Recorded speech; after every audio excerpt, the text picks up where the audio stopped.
Come escape to a wonderful paradise, located near the shores of a lush, sandy beach, bathed in the brightest, warmest sunlight. Experience our wonderful blend of relaxation and escapism from the troubles of your daily basement-boasting life. Bathe in our pools and spa, or play a game of volleyball on the outskirts. Our 3-hour tropical getaway is guaranteed to bring you and your family happiness as you enjoy the tropical summer breeze. And that's a guarantee. Welcome to the VGA Resort. Enjoy your stay.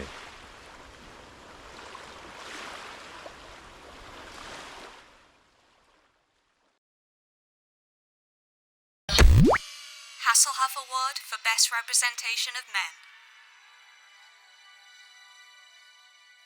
The nominees are Rants 03, The Fall of Liaisons. Claire Obscure, Expedition 33. Oh my god! No! Ninja Gaiden 4. I'm just at tutorial level! That's the next level over there! What's up? I got it! Donkey Kong Bonanza.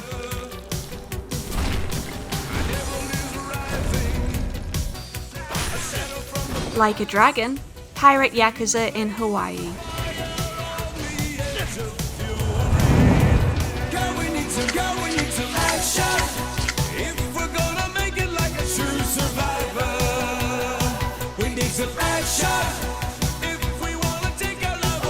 Rants 03, The Fall of Liaisons.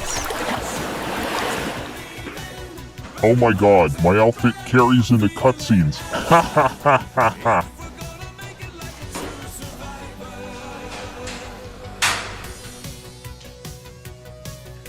Is that the boss of this area? Fuck you, buddy. Even my character hates this asshole. Oh, cutscene's too long. Skip.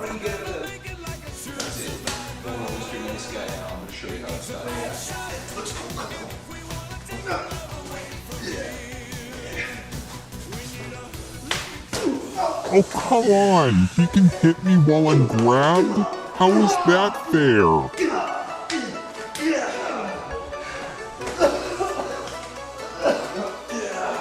Shit, he's kicking my ass. My favorite bread tuber told me the Dex build was OP. How am I losing? Come on, Van, break out of it.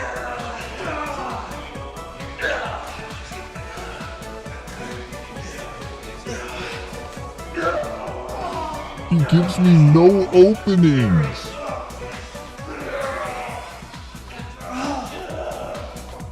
What the hell? Did they even playtest this boss?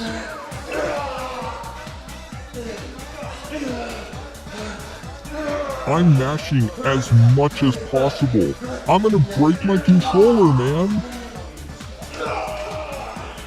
Finally, can I attack now? Not bad? What do you mean not bad? That was horseshit. Please just let me hit him, God. Did he just slap my ass, bro? That's so gay. Michael! I can hear you from downstairs. You are shouting at your TV. I'm sorry, Mom, I'm streaming, please. Now he's groping my foot. I'm being harassed by the video game. Fuck, why didn't I just build full strength? I can't believe I'm still alive. This is crazy, man. Yeah, step on him, man. How do you like that, huh, smartass?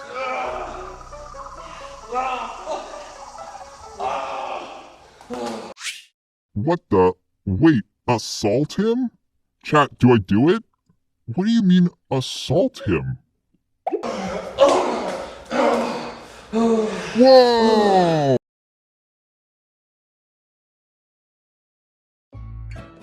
Bikini Season Award for Best Representation of Women.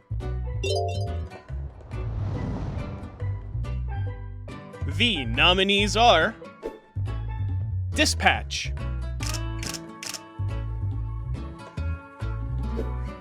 Beyond Citadel,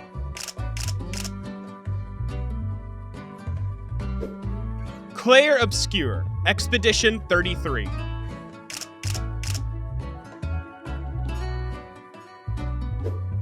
Uma Musume, Pretty Derby,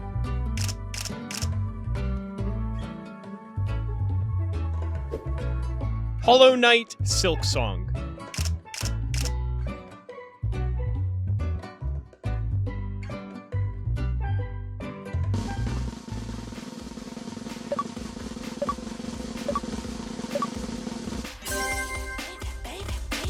I've got the grip now, baby, break it down. It's Thanksgiving weekend and I'm live on the scene at Churchill Downs, home of the Kentucky Derby for the past 150 years. If you're seeing this video, it means that Uma Musume has done something we have never seen in 15 seasons of running the VGAs. A mobile gacha game has won a positive award. Technically, Balatro last year was the first phone game to win a positive award, but who considers that shit a phone game? Anyway, I don't know what award it won because we haven't even opened up nominations yet. But let's consider its merits. The horses, all being based on real racehorses, aren't just cute, but they have all tons of personality from both their real-life counterparts and even their jockeys. Horse racing, being one of the oldest sports in the world, means it could draw on over a century of real history to craft its narrative, its characters, and its connection with you, the player. A spellbinding thread of reality that compels one to consider them as the athletes they are, their triumphs in competition, their failures on the big stage, their fierce rivalries, and doing your best to achieve your best. Okay, Mr. Yakuza, can you let me go now? I didn't even mention their sweet-ass booties.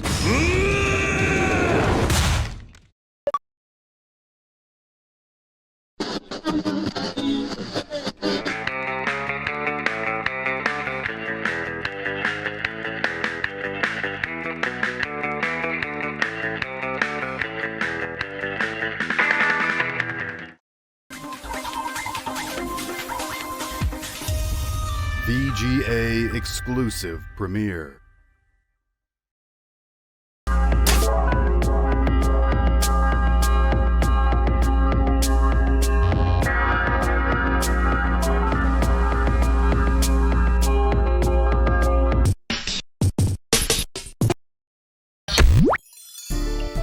Scrappy Award for Worst Character.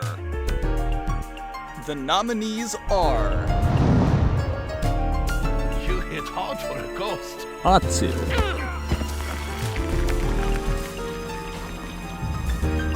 I wanted to be Yasuke. like him too. His name was Yasuke. He was brave, but also kind. All I can say Musa is that of there Maui. are a few rich men and their beautiful wives who do not want to meet again. What was that? Miles McKenzie, Not sound friendly. Okay, I got it. You think that Harriet dancing at Tubman? one broken down woman makes you a hero in the eyes of God?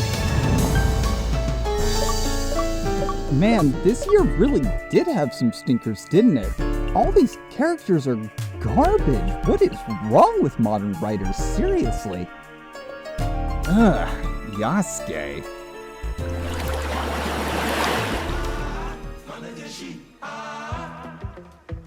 My name is Yasuke. Miss me with that bullshit. Why does Yasuke receive all the hate? Maybe it's because his playstyle is antithetical to one of the main selling points of the franchise, parkouring on historical buildings. Or perhaps it's because he's the first real playable historical figure in Assassin's Creed, greatly limiting the kind of stories that the writers could come up with. Or maybe after finally getting an AC game set in Japan, people were expecting to play as a sneaky ninja instead of a bulky samurai. Now, here's an ancient scroll our writing team found about the real-life Yasuke. 武士の意義探したらゲイ日本マン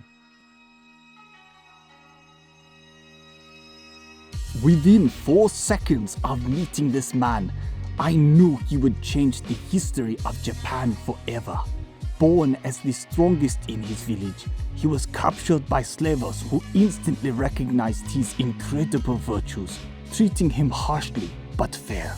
He would be exempt from the rules of the other captives, such as having the privilege to speak, wearing decorative hand-woven fabrics made from fine materials, and should not carry the burden of labors meant for his ink. But as he touched the finely honed soil of the glorious Miscanthus grasslands, Yasuke had emboldened within himself the rich culture and language of the Japanese people. Impressing even the great warlord Oda Nobunaga, he mastered the blade and the code of Bushido within a single week. His humility permits him to be content with stepping aside and letting Naoe take the reins of the story. Yasuke becomes a humble ally, not overstepping his boundaries and allowing her story to flourish without his insight. The game itself also recognizes his spirit, as Yasuke never forces the player to control him. He would still be satisfied even if you only chose to pick Naoe for the entire adventure. He is the man we all wish we could be, the true heart of a Nipponese.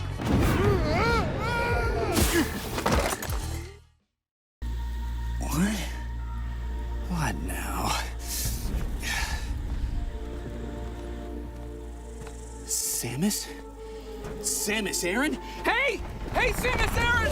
I'm stuck! Help me out! Oh, Please get me down. okay! I got it! Oh, we're good. Okay. I'm just gonna stay out of your way. I'm good. It's about to get real nerdy in here. Oh! Whoa! You are sneaky quiet, you know that? You're mine. Would you like to hear that again? Don't forget to stop by the save station. How you doing with the hunt for green energy crystal? How you doing with the hunt for green? Don't forget to bring the green energy crystal. Samus. Would you like to hear that again? Don't forget to stop by the save station. You're a miracle worker, Samus. How you doing with the hunt for green? Don't forget to bring the green energy crystal. Samus. Would you like to hear that again? Don't forget to stop by the save station. You're a miracle worker, Samus. Don't forget to bring the green energy crystal.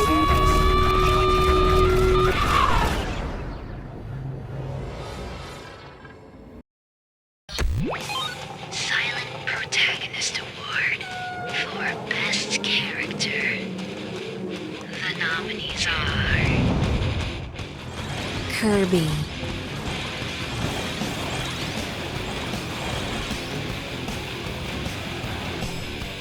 Hornet,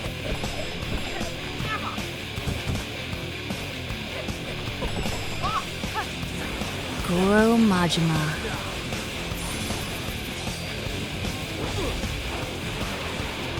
the entire cast of Claire Obscure, Expedition 33.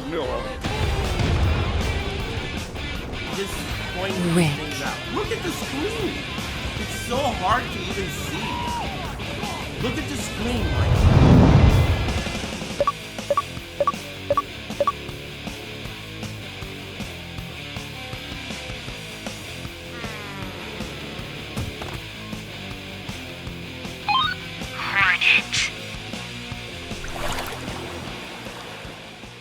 To pair with another is a base instinct, and one that brings some bugs great joy.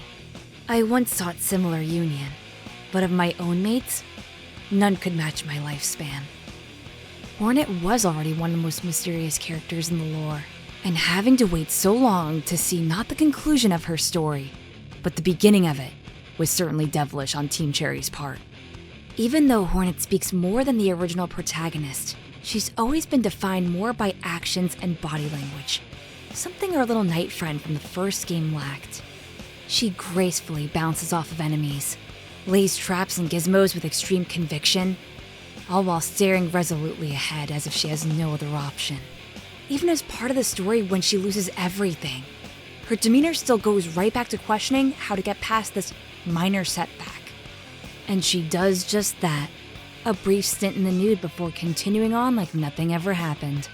In many ways, she is the true Hollow Knight, a spider whose strong ideals and chivalric duties carry her forward for the sake of her father, the Pale King.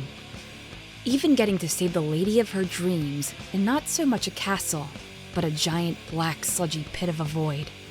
When Hornet has a goal in mind, you best not stand in her way, or she'll backhand your head right off your pronotum.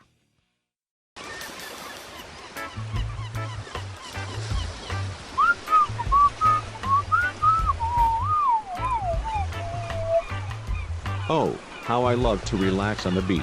Just being at your side fills this pond with vigor. Soaked to the bone! Out of the way! Wolves hunted cats! This pond would be lost without you, Masterwork's all, you can't go wrong. A cockatrice!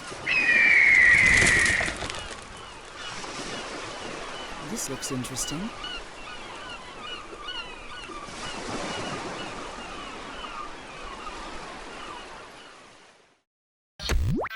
Press X to win the award for Worst Gameplay.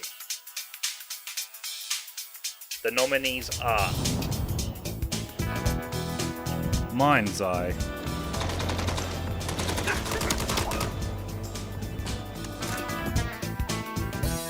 Pokemon Legends Said 2A,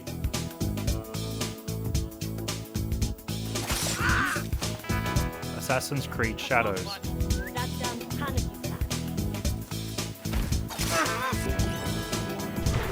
Metroid Prime 4 Beyond,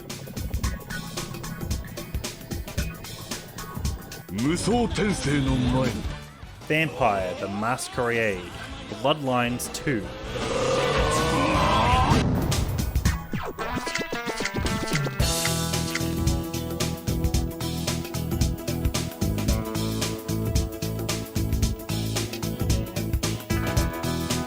Pokemon Legends Said 2A. Pokemon is caught between a rock and a hard place. Get it? Hard? Its classic gameplay is woefully outdated, but changing it in any meaningful way would threaten the comfort of the tens of millions of Pokemon fans who still convince themselves that playing rock, paper, scissors with colourful animals is absolutely fucking peak. Every Pokemon fan has been chasing that dream of one day being able to play a game that works just like the anime. Freeform battles where you can dodge, use moves in unconventional ways, and win against your opponents not because of your stat advantage, but through skill alone. Well, keep dreaming, because Game Freak is by far the worst studio to make that a reality. In comes Legends Said 2A, a pathetic attempt to make battles more action-packed, which only reveals how mechanical and artificial it all is. There's even less depth in the combat in the first generation. Send out your Pokemon, hit the Mega button, use all 4 of your moves, then wait for them to come off cooldown. In the time it takes you to figure out what your opponent's type of weakness is, you or them are already dead. Better yet, why not just let the game play itself? Slap on a damage overtime move, recall your Mon back into its ball, and watch as the enemy hopelessly stands there while their health trickles to 0. That is, if you can even land a move in the first place. For some asinine reason, every Pokemon in the game has to be at point-blank range and facing their opponent standing forward in a very specific spot to fire a long-range blast of water. And good luck trying to hit any opponent that's 2 feet above you, because your moves will either miss entirely, or you get to watch as your companions spin around in a circle before diving headfirst into a wall trying to find pathing to get to their target. Autism has doomed this franchise to mediocrity. We can't make any changes to the established formula without inducing panic attacks across the spectrum because they can't handle change. No matter how many steps Game Freak takes, they'll always be dragged back on a child leash of their fan base, who happens to also be freaks themselves. That's why they call them Game Freak, right? We're freaks. Whatever. Fuck it. Nintendo, bankrupt these motherfuckers. Fuck Pokemon. Fuck video games. And fuck you. VGA exclusive premiere. Welcome to the world of John, Heaven Beyond. In this slippery virtual environment, you can take adventures in a mysterious, isolated new world without ever leaving your home. Yes, you heard us correctly. We're talking about the world's next narrative-driven, slide-based puzzle adventure. The gaming population is the entire population of the world. We want you to enter the world of ultimate slide-based puzzling. John traverses these mysterious caverns, desperately searching for answers to his greatest questions. Just what is it that happened here? To succeed, you'll have to slide bravely and help those you meet along the way, gaining keepsakes and precious lore. Relax now, worry not. Language barriers are broken down entirely. You can even neglect your life in real time, just like players on the other side of the Earth, 20,000 kilometers away. You can visit this world whenever you want, as long as you want, and do whatever you want. 1,000 beats a day, 365 days a year, a puzzle adventure fantasy with sliding, keepsake quest rewards, an unraveling mystery, and buckets of hidden lore. A puzzle adventure fantasy, 1,000 beats a day, 365 days a year, slide-based puzzle gaming open to the entire population of the world. John, Heaven Beyond, the gaming revolution comes in the year 2026. Slide into the future, slide to victory.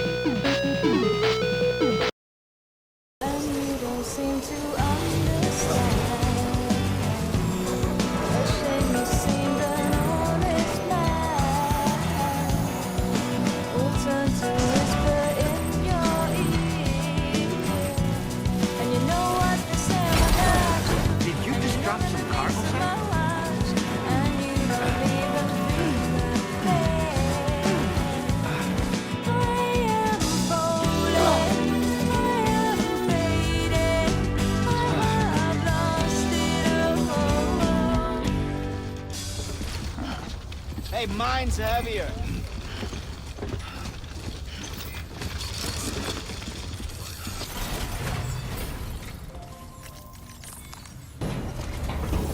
Hi, I'm Lucy. My name is Lucy McLean, and I'm an active contributor to the well-being of— Get the fuck away from me, fucking— What the fudge? Good fucking morning. What's up? Come on, let's get big.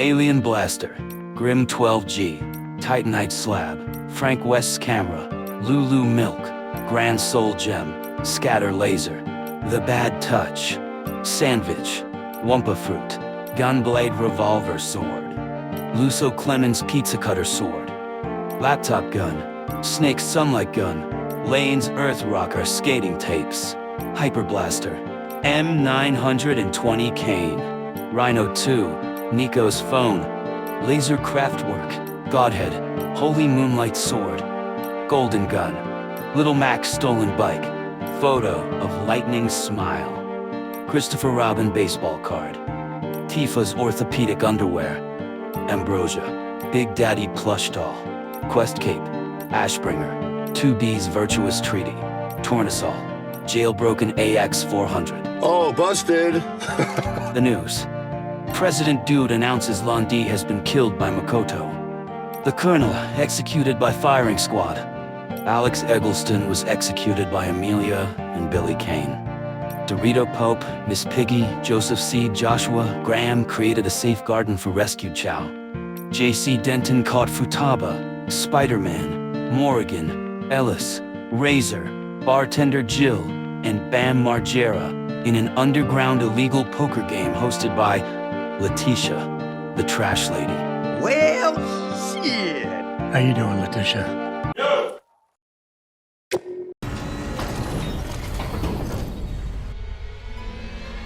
Yo, buddy. Still alive?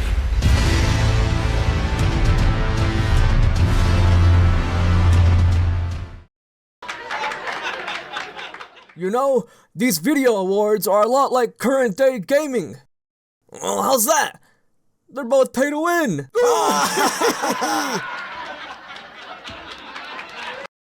Get ready for a game plager! Tonight's guests. Striking from the shadows when they least expect it, it's Ninja Gaiden 4! Cool. Popping the champagne after a successful launch, it's Clair Obscur Expedition 33! C'est magnifique! Is that a cicada? No, they were just in development hell, it's Hollow Knight Silksong! G'day, cunts. And your host? Me! I've been here the whole time! This is Game Plager. I'm joined today by these three lovely nominees. Hold on. Is that game plagiarism the award for best gameplay? Or is it plagiarism because this bit was stolen from Game Changer on Dropout? Yes. Now, you all understand how the game works. Well, yeah, you just told us, you fraud. Alright, alright, we'll just cut to the chase. Nominees, show me your best gameplay. Ninja Gaiden 4, we'll start with you. ちゃんと歯磨きするの忘れてしまうと、お母さんは眠ってる間に死んじゃう。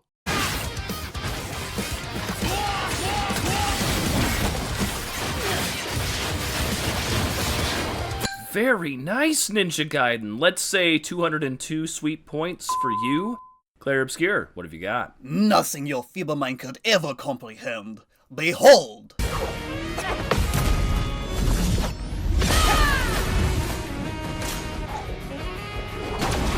Wow, Claire Obscure, I think that's worth 636 sweet points. Silk Song, what about you? So glad you asked, mate. Sure, I got something for ya.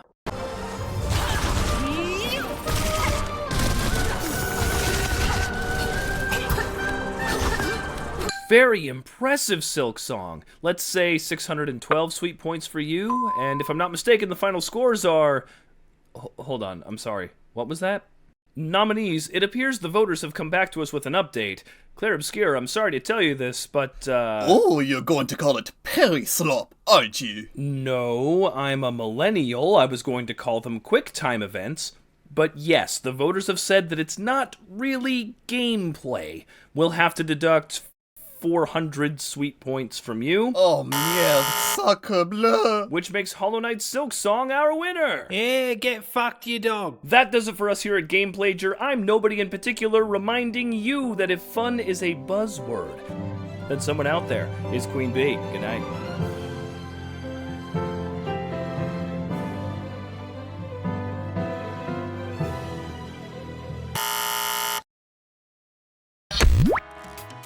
Pixels Are Art Award for Most Pretentious Indie Game. And the nominees are Hades 2,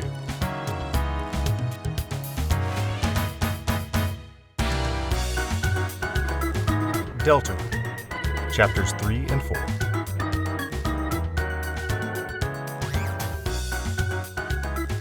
4, Baby Steps,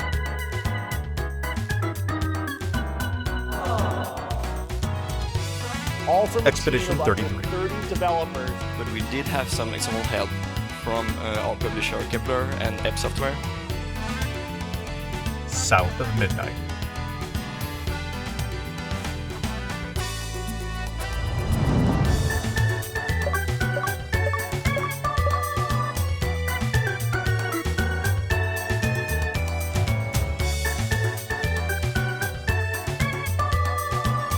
Baby Steps.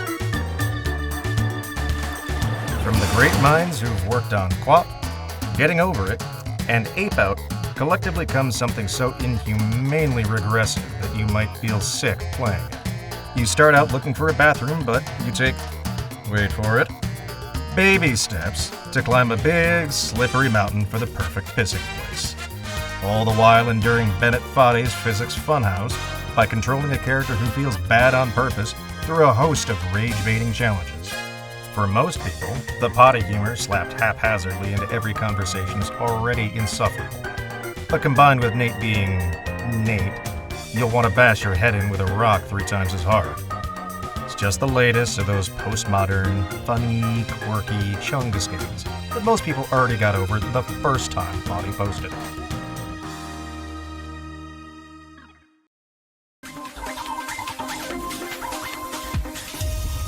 VGA exclusive premiere.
Pointless Controversy.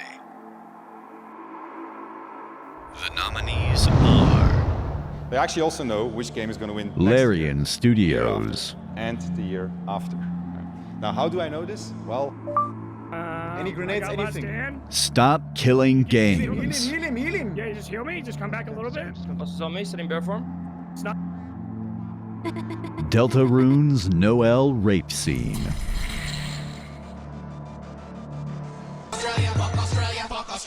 Hollow Knight, Silk Song.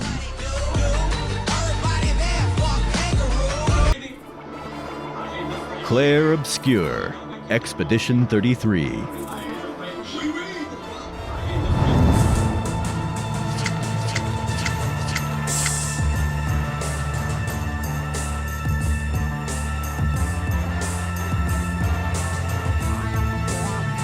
Stop Killing Games. Please. For gamers, Stop Killing Games wasn't controversial. Hobbyists and enthusiasts have been spoiled for too long by being able to play a game for 5, 10, 15 years or longer, and the only pushback one would get is from the corporations that own the IP denying us service. Enter Pirate Software, the man who worked for Blizzard, and won't let you forget it. In truth, someone on the internet having a bad take would barely count as an event at all. But what was truly fascinating about Pirate Software was his pathological inability to admit fault.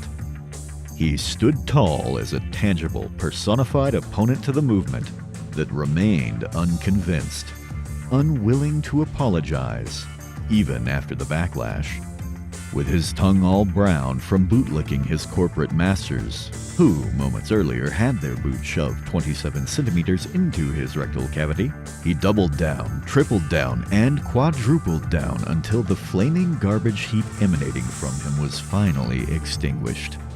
We'd like to thank Pirate Software for his dedication in defending poor little billion-dollar companies from the hordes of entitled gamers demanding to play the products they purchased, because it only helped increase the support to the movement.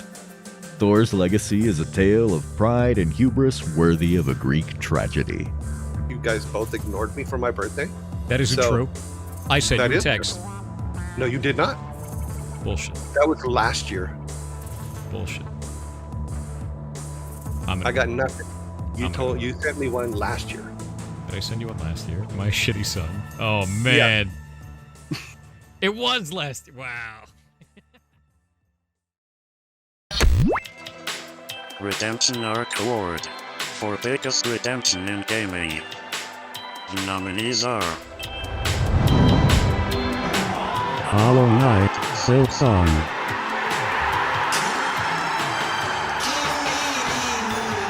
And French is like, shit Rams. guys, because the missiles are coming, fire our shit, but then let's hide. Well, have a nap, then fire the missile.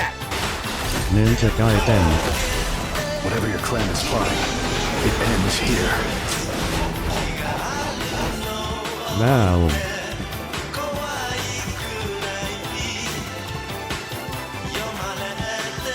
Hi, Billy Mays here for nothing. That's right, you get nothing and you're gonna love it. And if you're not completely satisfied, I'll shit into your mouth.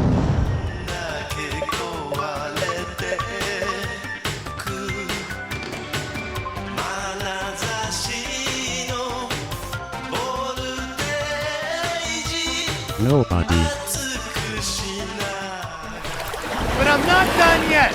Call right now and I'll triple the nothing. Yes, you get triple the amount of nothing, but you gotta call now. Why am I smashing my hand with this hammer?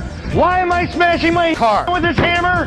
Why am I smashing my table with this beautiful wood? Why am I smashing this 6,000-pound car with this bug bazooka? To show you I'm gonna smash you, your family, and even your dog. If you don't pay a fortune to me for whatever I'm selling, you gotta call now if you want to live to see another year.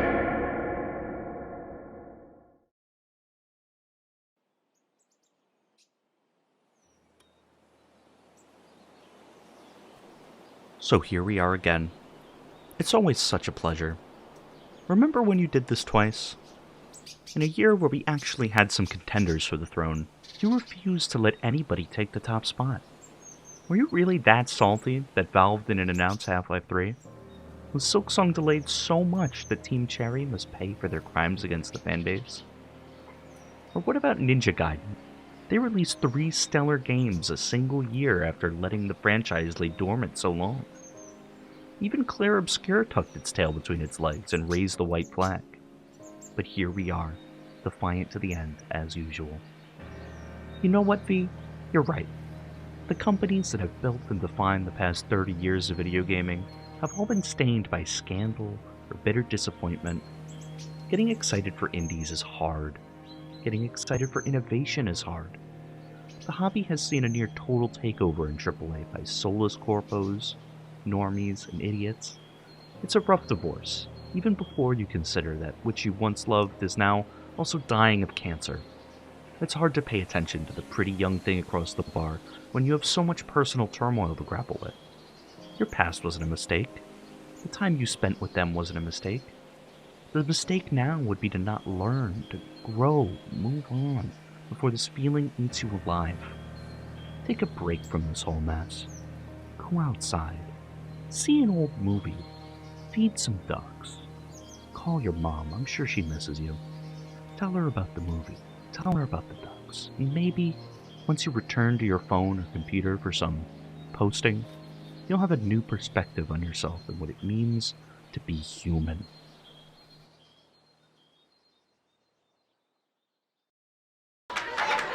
Well, V ain't gonna be happy with the results tonight. Well, when are they ever happy? When they have something to complain about. They must be ecstatic tonight. Oh! Whoa, it's a Big One award for best fishing minigame of all time.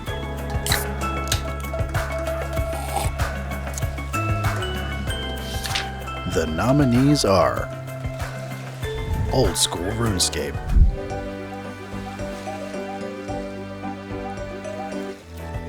Stardew Valley,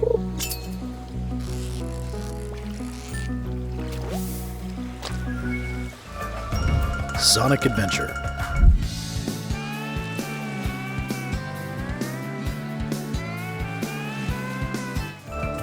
The Legend of Zelda: Ocarina of Time,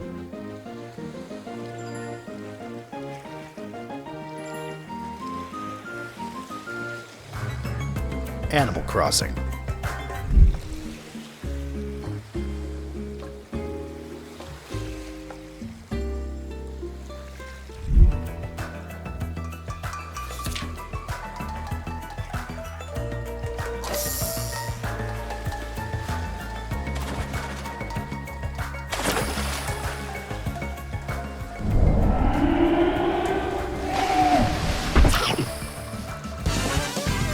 Stardew Valley,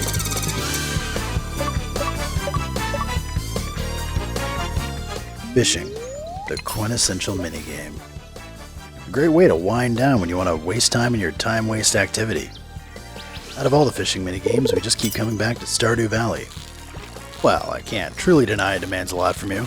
With unique seasons, times of day, and various weather required to get specific fish, it's also surprisingly challenging for the type of activity it's supposed to be, as the game demands that you catch a whole bundle of different fish to fill in your requests.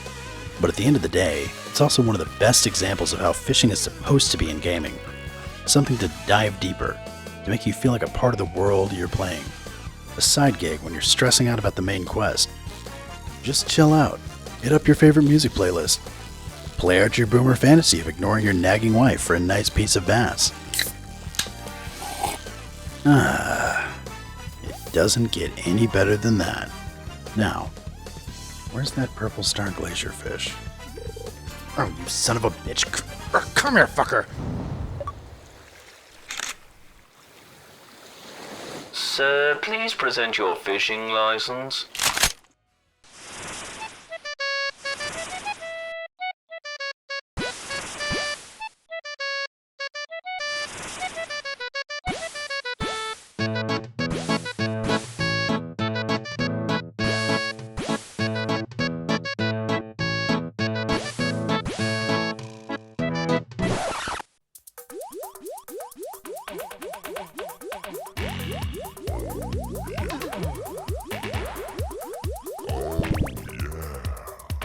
Slicing my log.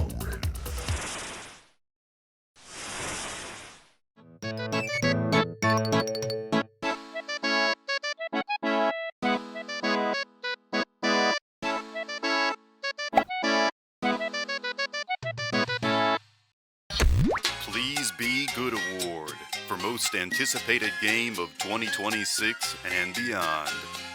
The nominees are Yes, I think he's got an Half-Life 3, George R. Martin has an idea. This. Oh, God. Engineers have Ace devised Combat a 8, solution to stop Wings jets of from Thieves. crashing when they land. Codenamed Rubber Curtain, the high-tech device is Pragmata,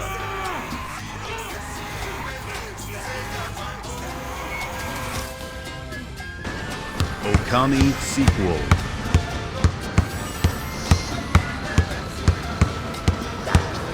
Look, there's a gate here. Resident Evil Requiem, I'm not falling for that one. Run, Leon, run!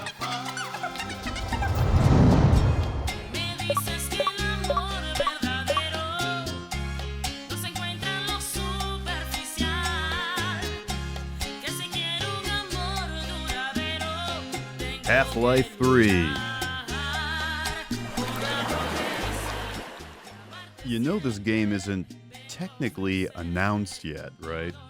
It's one thing for an unannounced game to make the nominations for Please Be Good, like what happened with DMC5, but for it to outright win before any form of official announcement is, well, certainly ballsy on your part, V.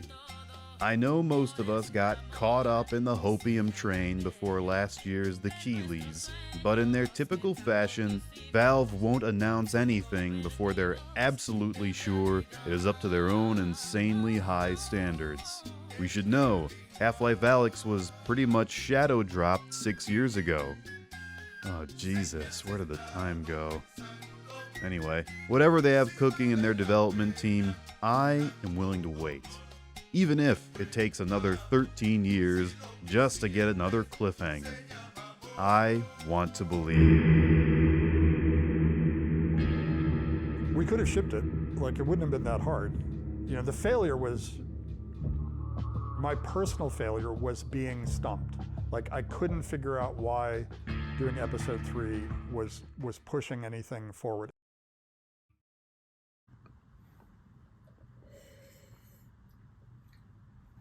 Well, let's see what's on the normie news today. Ooh, politics. Oh, big time celebrities. Wow. Hey, wait, what's this? Oh no! Oh!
Aesthetics Award for Worst Visual Aesthetics.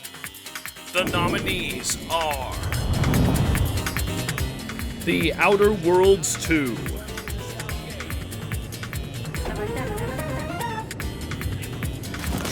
Borderlands 4,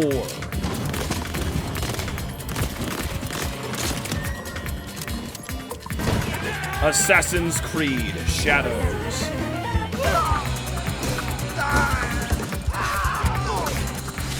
Pokemon Legends ZA. It's a shame you didn't Avowed. Maybe your godly visitor wanted to disguise themselves. But I apologize.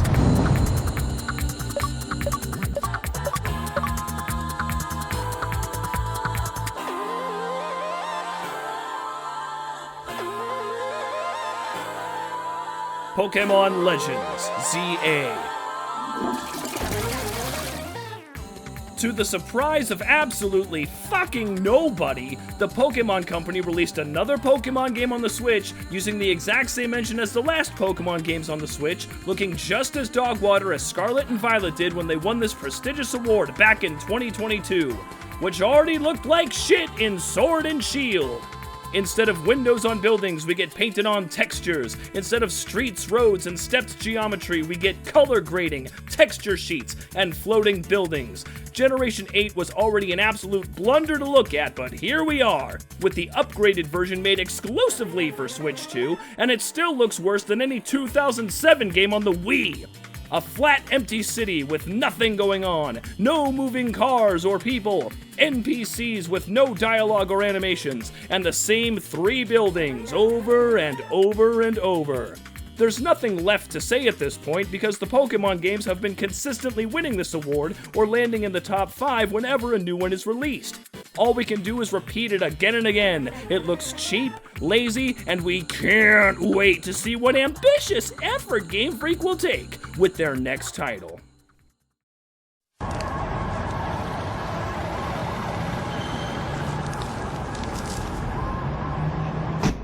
Take me to the Aesthetics Award. Aesthetics Award, okay.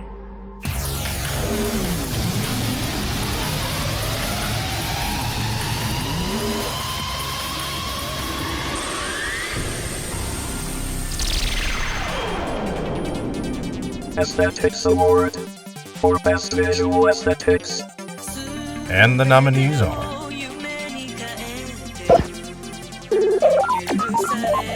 Death Stranding 2, On the Beach,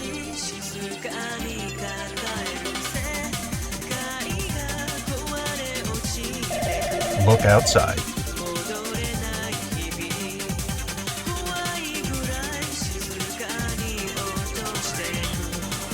Clair Obscur, Expedition 33,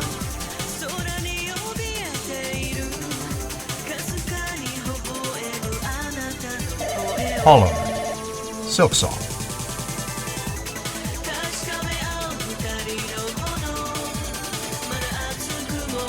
Ina, Dream Barbecue, The magician does not have to be in 2 places at once. He can be in 1 place at one time. Here are the results.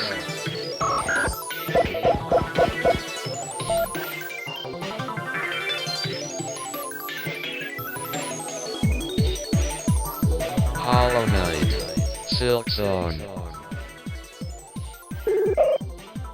Silksong's art style is a clear showcase of the artist's consistent interest in nature, dark colors, and smooth and soft animation. Taking into account that he got his first jobs in the gaming industry toiling away at licensed movie games, with his only notable expression in the classic De Blob series, he had no projects to drive his ambition. Instead, he spent his leisure time on an indie project, the Newgrounds' favorite, Hungry Knight, which was the basis for the Hollow Knight series. In comparison to the first game, Silksong manages to deftly surpass the original in every regard.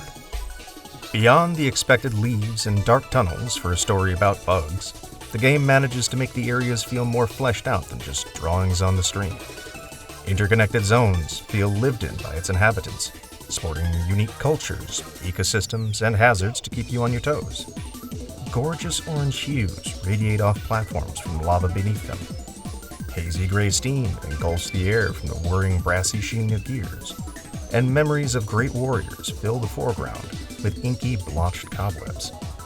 Above all, Silksong demonstrates an extremely skilled mastery of contrast. Hardly is there a moment where light doesn't cast heavenly rays flittering down from above, which makes the times fully cloaked in shadow all the more striking. Here's to you, Mr. Ari.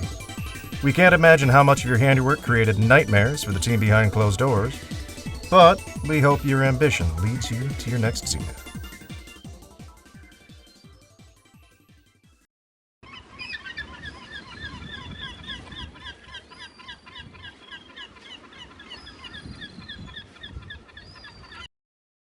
The beat must never die.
LOV. I hope you are having a lovely evening, or dusk, or morning, depending on where you are in the world. The VGAs has been streaming to you for about 15 years now. Don't get hung up on the exact dates when we got initially started. That shit doesn't matter. You would think this bullshit would have ended many years ago. But personally, I'm glad we're still going.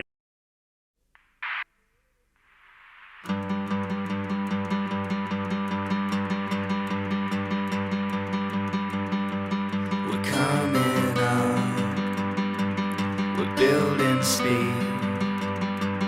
We walk along through endless green.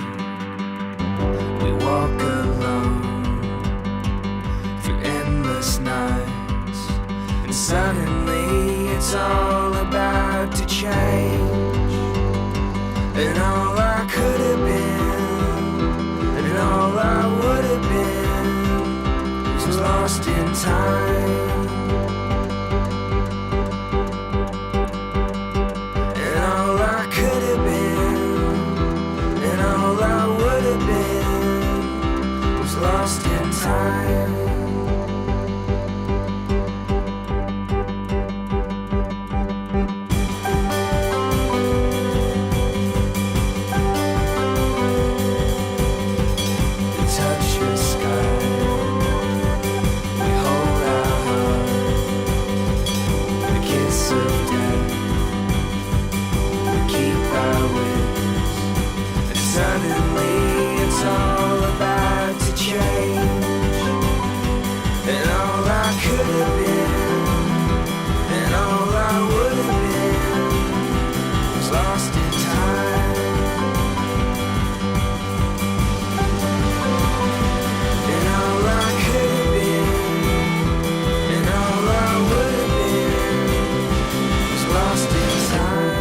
My name is Duke, and I'll be hosting this award ceremony. An award ceremony about video games. We'll have your palms sweaty, dick throbbing, and a smile frozen upon your face. Let's go fuck yourself. We've been doing this shit for what, 11 years now? 11 years. So tell me, V, are you punishing me? Is this the price I'm paying for the previous video game awards? Holy fuck, what the hell is that? In reaction to looking at our annoying ass face. Don't look so glum, stranger. Future is still yours to make.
I was lying on the grass of Sunday morning of last week, indulging in my self-defeat.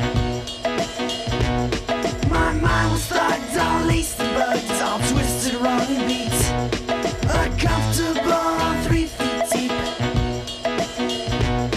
Now the fuzzy stare from not being there on a confusing morning week impair my tribal lunar speak. And of course you can't be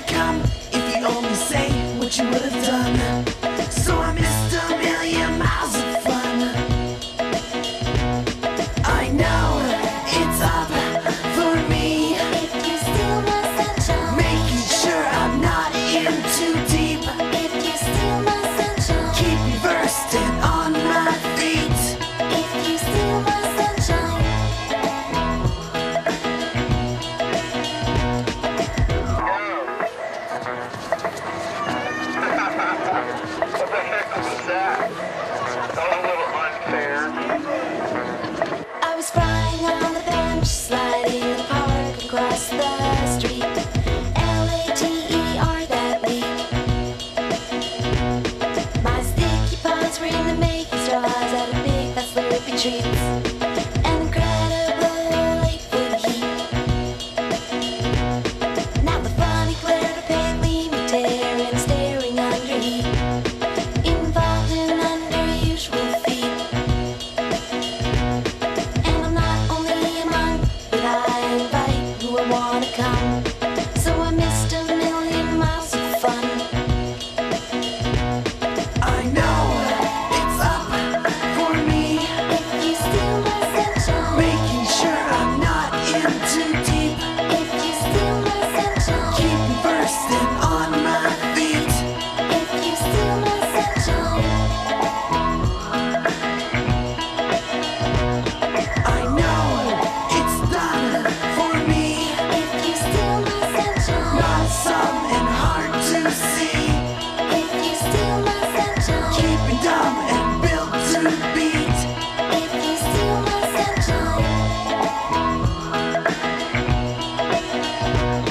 My sunshine. If you steal my sunshine. If you steal my sunshine. If you steal my sunshine. If you steal my sunshine. If you steal my sunshine. If you steal my sunshine. If you steal my sunshine. If you steal my sunshine.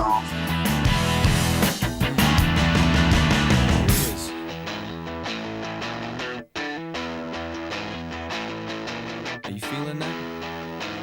Huh. I know what you're saying, bro. I don't have a job. I never liked them. I just wanna play in the sunshine.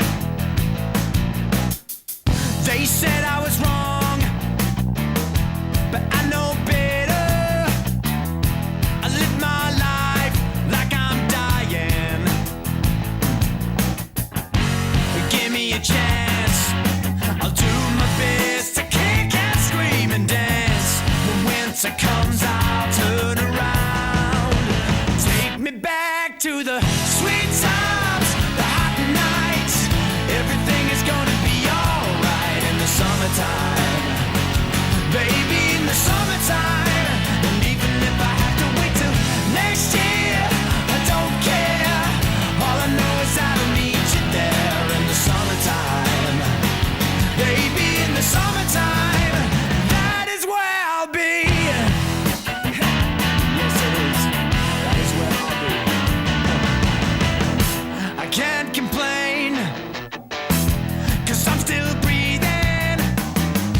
There's nobody breathing down my neck now. Give me a go, like an open furnace setting fire to snow.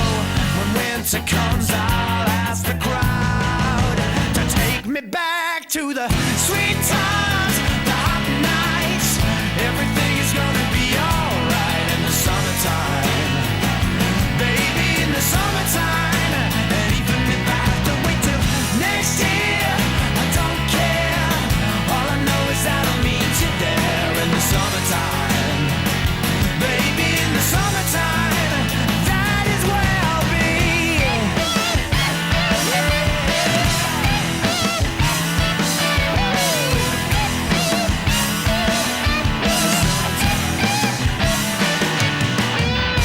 So let me run.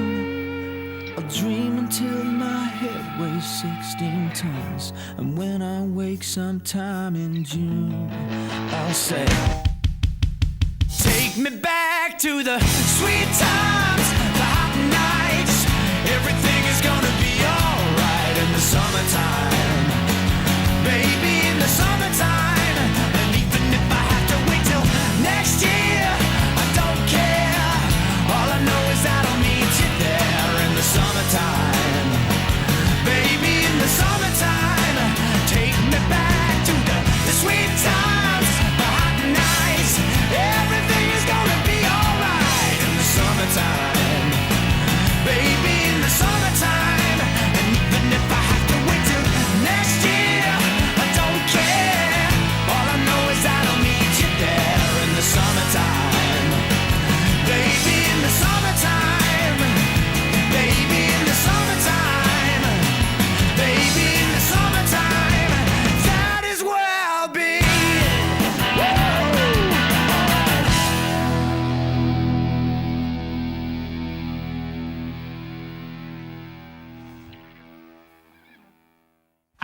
everybody's heard about the bird. Bird, bird, bird. The bird's a winner when a bird, bird, bird. Bird is a winner when a bird, bird, bird. When a bird is a winner when a bird, bird, bird. The bird's a winner when a bird, bird, bird. When a bird is a winner when a bird, bird. The bird's a winner when a bird, bird, bird. The bird's a winner when a bird, bird, bird. When a bird is a winner when a bird, bird. The bird's a winner when a don't you know about the bird? Well, everybody knows that the bird is a winner when a bird, bird. The bird's a winner when a everybody's heard about the bird. Bird, bird, bird. The bird's a winner when a bird, bird, bird. The bird's a winner when a bird, bird, bird. The bird's a winner when a bird, bird. The bird's a winner when a bird, bird, bird. The bird's a winner when a bird, bird, bird. The bird's a winner when a bird, bird, bird. The bird's a winner when a bird, bird, bird. The bird's a winner when a don't you know about the bird? Well, everybody's talking about the bird, when a bird, bird. The bird's a winner when a bird. Sad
Finally, some peace and quiet. Just me, this bonfire, and the waves. That's right, not a single pawn in sight.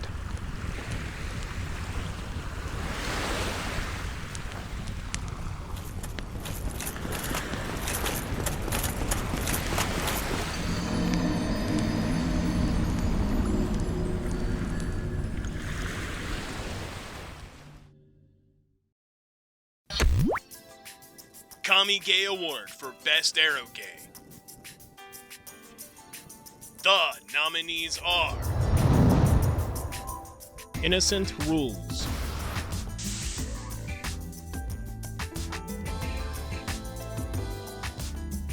Butt Night,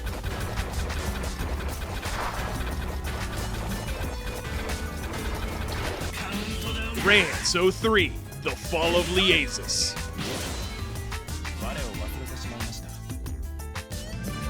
Magical Girl Konoha,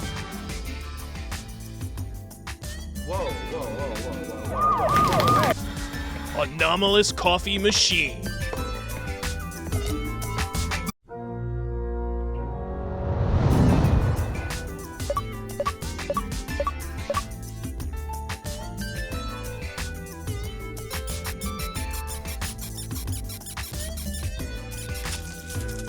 Rance 03, The Fall of Liasis.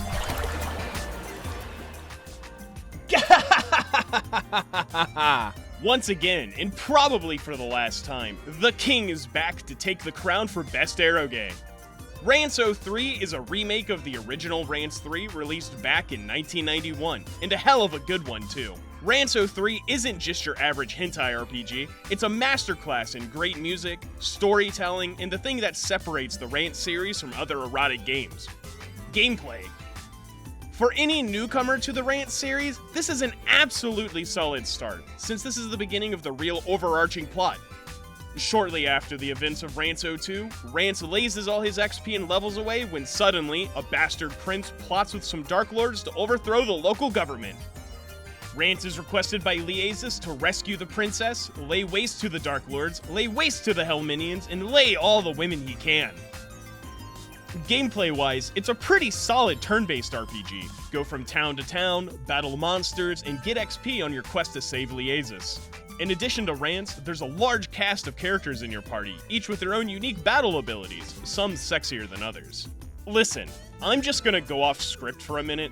This game is genuinely one of the best erotic games I've played in terms of music, good gameplay, and overall hilarious moments with Rance's interactions to the insane shit going on around him.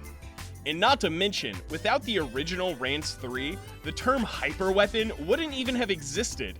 And now you get to see it all in glorious HD. So go and check it out. It's coming to Steam soon, and who knows, if it does well on there, we might even see Rance 04 in the future. Humidity Lover Award for Best Tropical Themed Video Game of All Time. The nominees are Dead or Alive Extreme Beach Volleyball,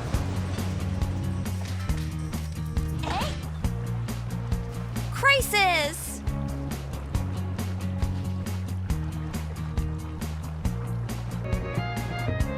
The Legend of Zelda: The Wind Waker,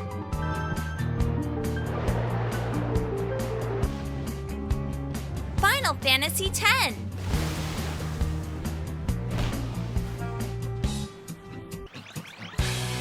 Super Mario Sunshine,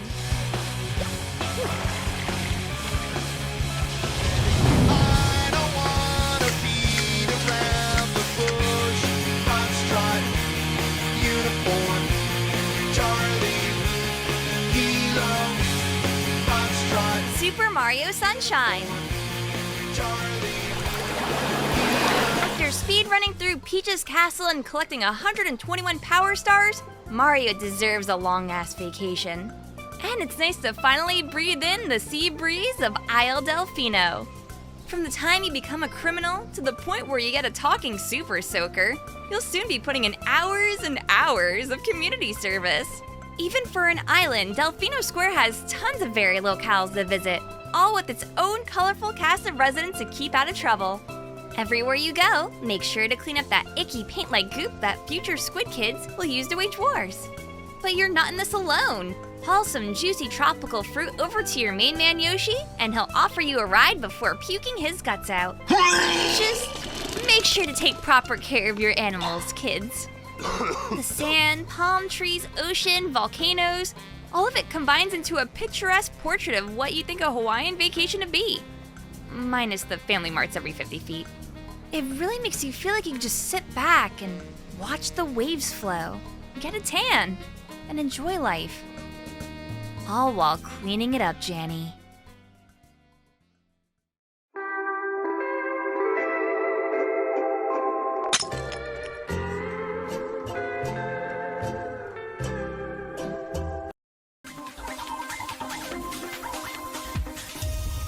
VGA exclusive premiere.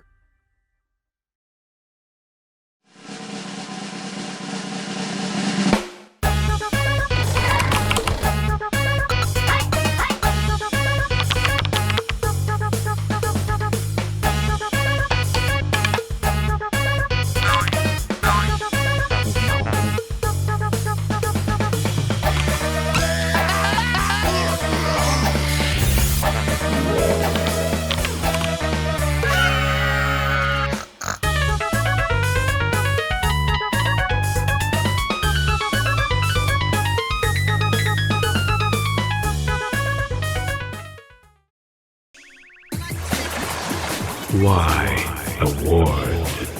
The nominees are Yakuza 0 Director's Cut,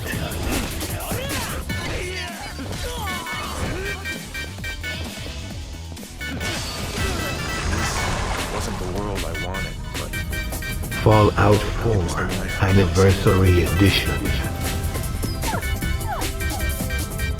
we need someone who can bring the whole Commonwealth together in a common cause.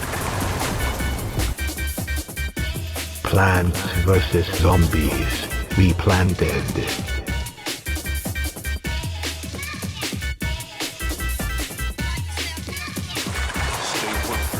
Let's go. We're not out The of this Elder yet. Scrolls 4 A Oblivion Remastered. Let me see your face.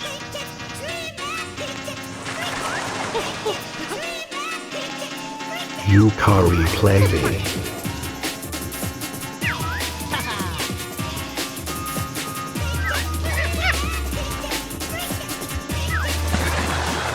The results are...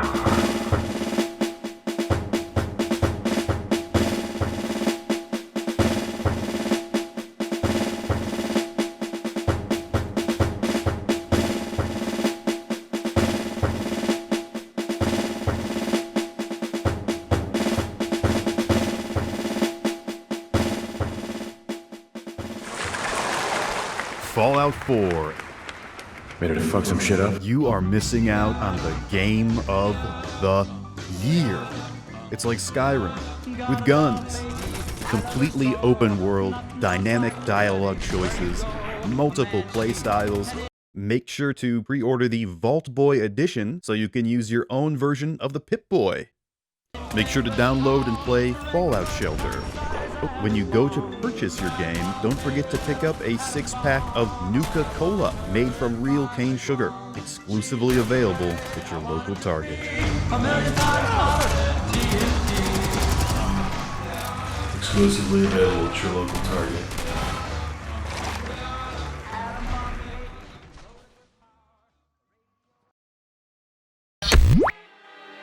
The Little Game That Could Award for the best game that nobody played. The nominees are Brazilian Drug Dealer 3. I opened a portal to hell in the favela trying to revive Mit-Aya. I need to close. Captain Wayne. Vacation Desperation. Well, this is just great. How the fuck are you alive? Bloody Chimera.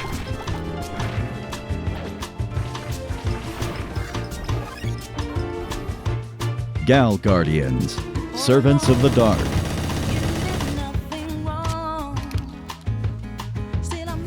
Ender Magnolia, Bloom in the Mist.